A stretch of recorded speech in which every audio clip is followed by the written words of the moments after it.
हम पुकार पुकार के बोल रहे हैं सर, आदमी लोग सुन रहे नहीं है। ये तो जादू वाला तेल नहीं है, ये 108 जड़ी बूटी का तेल रहता है।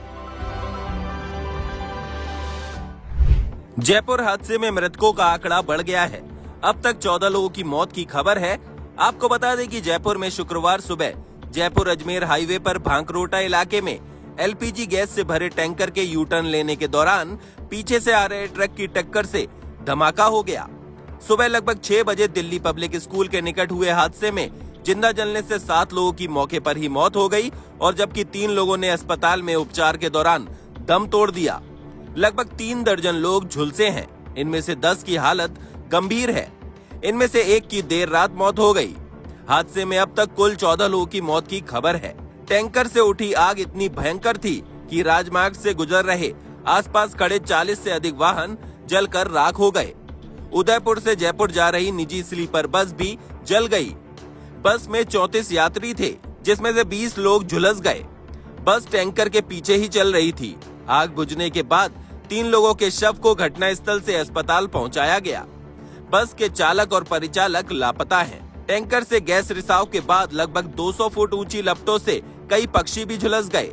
घटना पर राष्ट्रपति, प्रधानमंत्री, केंद्रीय गृह मंत्री, राज्यपाल और मुख्यमंत्री भजनलाल ने गहरा दुख व्यक्त किया है। प्रधानमंत्री मोदी ने एक्स पर पोस्ट करते हुए हादसे में मृतकों के स्वजन को 2-2 लाख रुपए और घायलों को 50-50 हजार रुपए की आर्थिक सहायता देने की घोषणा की है।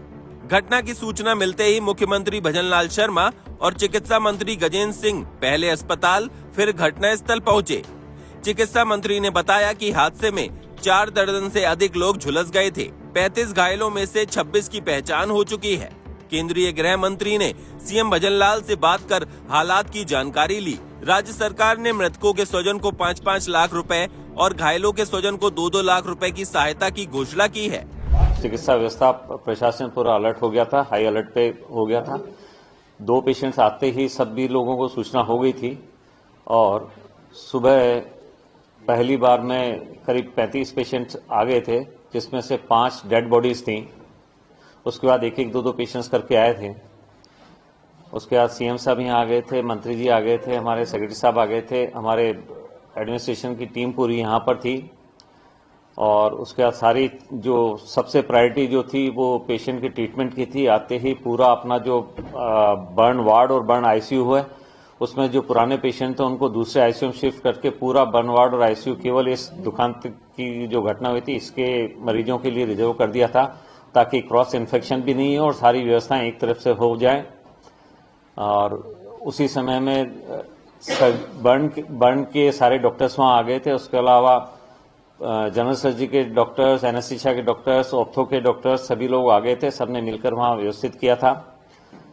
जो गंभीर मरीज थे उनको सब जगह एक करके उनमें से 6 पेशेंट वेंटिलेटर पे थे, उनमें से 2 की बाद में डेथ हो गई। तो कुल मिलाकर प्रशासन और चिकित्सालय परिवार अपना पूरी तरह से इसको मरीजों के हित के लिए भी काम कर रहा है।